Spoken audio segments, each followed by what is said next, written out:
Hey guys, BuildZoe here, and today we're going to be taking a look at some Micron DDR5 timings.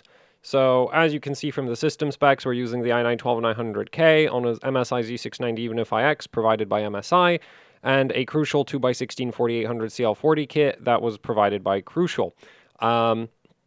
Now, I haven't gone into, and I have a fan on the RAM. I'm not certain that the fan on the RAM is necessary in this case, because we're at a relatively low speed. I'm not running that much voltage into it.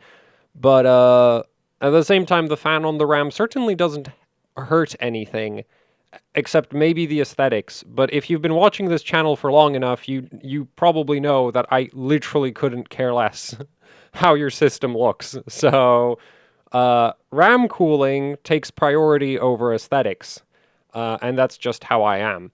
Also, we're on a test bench, so like aesthetically speaking, this is just a complete disaster. But anyway, let's take a look at the settings now. As you can see, I've not run LinPack on this because, well, I set this up originally during the heat wave.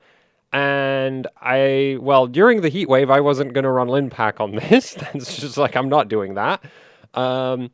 And it's not because I was concerned for the RAM, I just don't feel like sitting in a room with a 200-watt CPU running LinPack. That's just not very pleasant, considering that I don't have any AC, and even if I did have AC, I don't think I would do that because I wouldn't want to pay for the air conditioning. So, yeah. Anyway, so I've not run LinPack on this because Heatwave, also because Micron DDR5 is not great in terms of performance. So, with the SK Hynix overclocks that I've been showing for like ages on the channel, like I go out of my way to try verify that they're fully stable. I've done like retrain checks, that kind of thing. And I basically run pretty much any stress test I can get my hands on. There's no entire... Well, no, like Y-Cruncher, LinPack, TestMem5, HCI, so... Yeah. Whereas this stuff, it's not great. So it's like, yeah, you can overclock it, but just, it's not a priority for me. Because if you're watching this channel, I hope you don't have Micron DDR5, is basically the situation we're in. And so, yeah, I didn't put as much effort into the stress testing as I usually do because you should just avoid Micron DDR5, in my opinion. So that's kind of why I'm not that concerned about how stable this is, because you shouldn't have this in the first place. And the reasoning for that is, like, if you just look at the performance numbers, right? The best memory latency result we get in Intel MLC over here is 58 nanoseconds. I mean, just under 58 nanoseconds, which is terrible. Like, I complain about the Gigabyte boards being somewhere in like the 50 nanosecond range for Intel MLC because they train loose RTLs with Hynix and Samsung chips. And there are boards out there that'll very easily do under 50 nanoseconds Intel MLC with those with similar settings to what like Gigabyte boards need for 50 nanoseconds. And then there's Micron on a Unify X, which this is 58 nanoseconds. Because the thing is, like, the primary, like, I know I've made a bunch of videos about how the CAS latency doesn't matter that much, but like, it does help. Okay, it's not that it doesn't matter at all. It's just that it's not really a priority, but when you're stuck at freaking 40, like, yeah, that actually does hurt.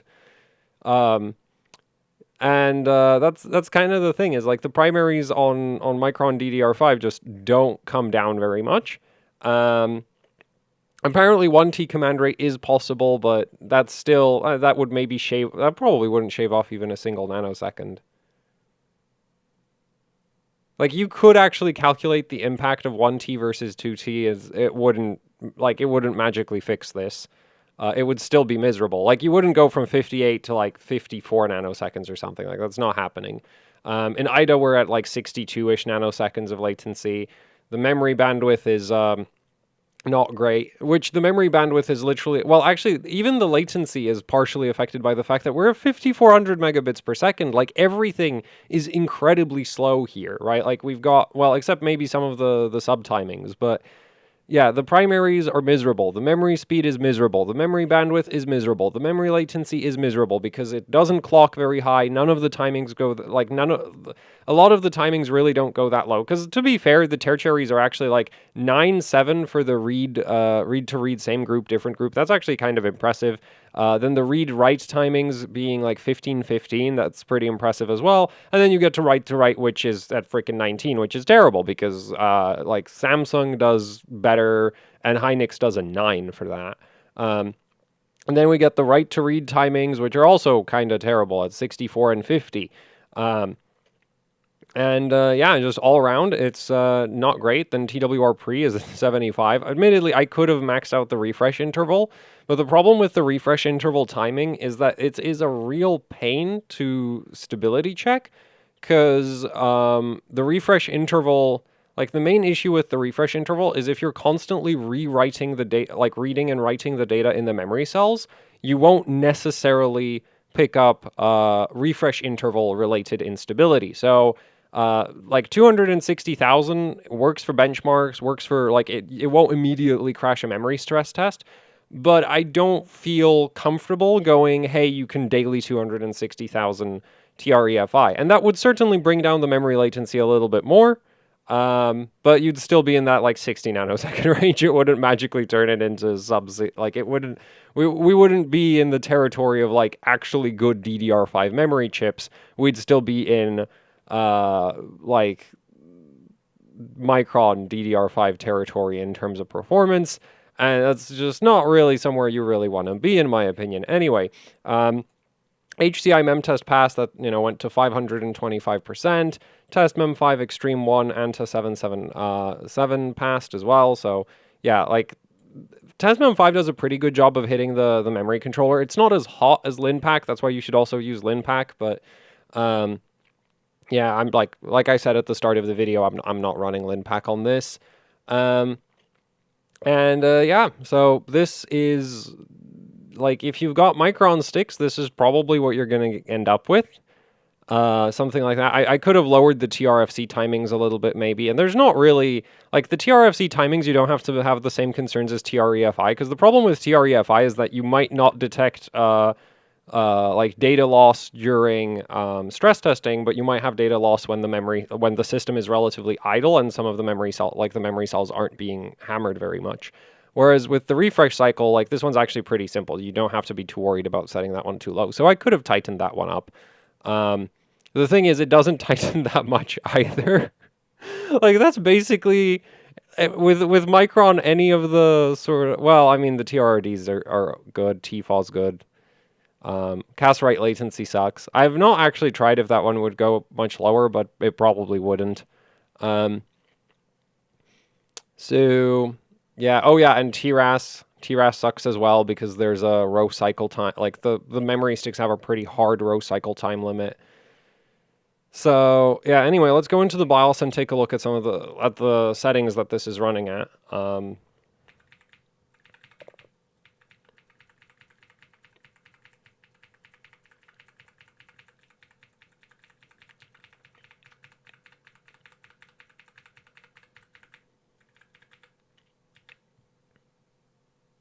And in terms of the settings, yeah, so 4.8 core, 4.5 ring. So the latency results might have been a bit better if I ran the usual 5.1, 4.8, but like you'd still be in that 60 nanosecond range for IDA and like 57 nanoseconds for Intel MLC. Anyway, so yeah, now system agent, we're at 5400 megabits per second. The memory controller is basically is running at snail speed, so we really don't need a lot of system agent voltage. It's at 1350 megahertz, so we're at the equivalent of like DDR4 2700 right now, for like if you were in Gear 1.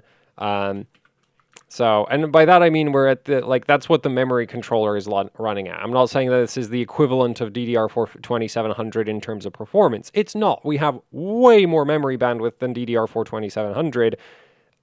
Though I think DDR4 2700, you could probably get slightly better latency results. Anyway, VDDQ we're at 1.1 volts because the memory is really slow. VDD2 is at 1.2 volts because the memory is really slow. I bumped the PLL voltages because this CPU's memory controller is a massive pile of trash. But honestly, at this speed, this probably isn't necessary. But the thing is, I was originally testing some Samsung DIMMs on here, and so this is probably a leftover from when I was running the Samsung memory sticks, because those can actually hit speeds where this CPU's memory controller becomes a major freaking problem. Micron DDR5, not really an issue. And for the memory voltage, we're at 1.4 volts, which is a perfectly safe voltage to run DDR5 at, assuming that you can keep it cool. And of course, I am a big fan of having a fan on your RAM, so I've basically not done any testing at less than 1.4 volts with DDR5, because if you have a fan on the RAM, it doesn't get very hot. Like, you could even be at 1.6 volts, and it still doesn't really get that hot. Not that 1.6 volts would get you anywhere with Micron memory. The other thing that I'm aware of with these is they really don't scale very much with voltage. So... yeah. Oh, and the auxiliary voltage, so the VCC in is at 1.8 volts. Well, it's on auto, because again, we're at really low memory speeds. Like, you don't need a lot of voltage to run this. In terms of like the CPU voltages, the DIMM voltages, I'm not sure about. Like, the thing is, I didn't test 1.1 or 1.2 or 1.3 volts. I just punched 1.4 volts in and called it a day. Yeah, and then of course we're in gear 2, 5400 megabits per second. And then if we go to our advanced DRAM configuration, yeah, so I could have tried 1N. That would slightly improve the performance. But yeah, cast latency doesn't go any lower at 38 errors. TRAS. So TRAS 40 will start memory stress tests. It will not finish memory stress tests. I didn't try 42 because the difference between 40, 42, and 44 is they're kind of the same thing. Except 40 is definitely not stable and 44 is. So, also this is like 44 plus 38 for the row cycle time of the memory. I put the TRDL to 8. This might do less than that, but the thing is, I think I remember testing... like, this is an issue I've had with, like, various Micron chips in the past, where if you, like, they don't like really tight TRRD, L, and so, yeah, I just punched an 8. It doesn't make... with DDR5, you have a, like, ton of bank groups, so it doesn't make... like, going from 4.4 to 4.8 on DDR5 is not anywhere near as painful in terms of performance loss as doing 4.8 on DDR4. So... this might not be entirely necessary, but I also don't really care. T-Fall's at 16. It doesn't really go any lower than that. Actually, it literally doesn't go any lower than that, as far as I know. Cast write latency's at 38, which is actually what the memory will... so actually, I think it started at 36, and I was having instability issues, so I just sort of raised a few different timings that I sort of have bad experiences with to higher values. So yeah, I think at 36 it wasn't passing. The thing is, I changed a whole bunch of stuff at the same time when I was struggling with the memory stress tests. So, yeah, like, basically, it didn't pass one of the memory stress tests. I went into the BIOS, raised TRAS, raised TRRDL, raised the cast write latency by 2.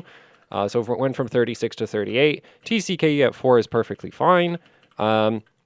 I didn't change any of the tertiaries, so same, like, read to read 9, right? The read to reads are like, the read to reads are good. The write to write is terrible. Read to write is good. Write to read is terrible. I had this at 46, and 46, actually, no, I think I had it at 48 when it wasn't passing, and I bumped this one up by 2 as well because, yeah, these two are, like, these can give you issues in my experience. So it's like, oh, it's not passing, so there's, like the list of timings I'll generally adjust as, like, primaries, TRRDL, cast write latency, and then these two down here. Those are sort of the first suspects that I go for if something isn't passing and it's not, like, memory controller like straight up memory controller instability. Those are sort of the 4 timings that I suspect first. Anyway, TWR pre we're at 75, read to pre we're at 4. As far as I know, you can't go any lower than that. TXP's at 4. Write to read power down. Oh, that's actually write to power down enable, if I'm not mistaken. Anyway, that's at 75. That could actually probably go lower. And Anyway, if we jump to the bottom here, I also have the power down mode disabled, and this helps memory latency a bit. But unfortunately, no amount of helps memory latency a bit is going to fix your 4038 primaries. So yeah, that's Micron DDR5. Like, this is a lot better than running it on auto settings. Like, the performance is even worse if you leave it on auto, but this isn't good. This is like in my opinion, if you're buying DDR5, you want to avoid Micron. Unless it gets really cheap. Like, this is probably better than some of the, like... The thing is, I can't think... Yeah, like, I can't think of a single DDR4 memory chip that won't do 3200 megabits per second at this point. Like, I guess if you're buying, like, garbage RAM off of eBay, as in, like, some old memory chips that really didn't clock very well for DDR4, this might beat those, but it doesn't beat any of the, like, any modern DDR4 should just beat this. As far as I'm aware, in terms of performance. Like, I cannot think of a single good reason to get this. Like, it isn't like, oh, this will beat Samsung B-Die. Like, of course, Samsung B-Die will absolutely wipe the floor with this. Like, to me, this is, well, except in, like, memory bandwidth bound workloads, so stuff like decompression, video editing, that kind of thing, the DDR5 should have an edge. But if you're primarily gaming, like, I would get DDR4. I would not bother with this. Like, even, I think even single rank DDR4 might actually have a chance against this stuff. And the thing is, this isn't really much cheaper than, like, a high-end set of DDR4 memory. Which is, like, the main issue with this, is just, it's expensive, because it's, like, DDR5 is expensive, even bad DDR5 is expensive, and it's not fast, right? Like, that's the main issue, is, like, if this did, like, 6,000 megabits per second and maintained similar timings to what we have right now, it would be a lot less terrible, but it's at 5,400 megabits per second, the memory controller is running at snail speeds, and yeah, it's not great. So yeah, but if you're stuck with Micron DDR5, something like this on an MSI motherboard should be extremely doable. It shouldn't even be possible to do something like this on Gigabyte boards, though. When I was first testing these on a Gigabyte board, I was having massive... Actually, I don't know if it was because I was having massive issues with instability, or if I just gave up on this stuff because it sucked at the time. Like, because I've had Hynix DDR5 sticks basically since Z690 launch, and so putting a bunch of time into testing, like, I got these around the same time, these DDR5 sticks, but there was not much point in using them when I had a perfectly good Hynix kit to use instead. So until now, I didn't really pay much attention to these, because it became very quickly, it became obvious, like, this doesn't clock, and the timings, especially the primaries, really suck. And, like, in terms of subtimings, I mean, the TRRD same group of 9 is kind of impressive, but everything else is like, eh. I've seen better. I mean, I've not seen better read to write, but, like, that's, yeah, like, the rest of it is, like, you can do the same or better on other memory chips. So, yeah, that's Micron DDR5 for you. It's just not very good. There's not really much else to say about it, in my opinion, and that means this video gets to be rather short, because, yeah, there's not much to say. So, hopefully this is somewhat helpful if you are stuck with Micron DDR5, but, otherwise, like, just, you know, if you're planning on building a DDR5 system, avoid this stuff.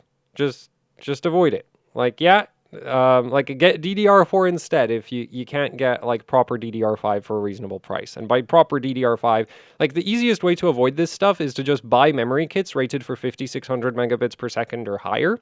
Because this stuff, while it can technically boot 5,600 megabits per second, it is not easy and it's not consistent. And so most memory manufacturers really won't be building XMP profiles with Micron memory chips for 5600. This stuff, you'll see it in like 5200 rated kits and 4800 rated kits, but you will not see it in 5600 rated kits because while 5600 is technically doable, it is not practically doable. And that basically disqualifies it for the 5600 XMP speed bins. So, yeah, that's it. Hopefully it's somewhat helpful. Thank you for watching. Like, share, subscribe, leave any comments, questions, suggestions down in the comment section below. If you'd like to support what I do here with actually hardcore overclocking, I have a Patreon. There's a link to that down in the description below. There's also the HOC Teespring store where you can pick up shirts, hoodies, posters, you know, the usual YouTuber merch. And I also have a Bandcamp if you'd like to check that out. And there's a link to all of that down in the description below. So that's it for the video. Thanks for watching and goodbye.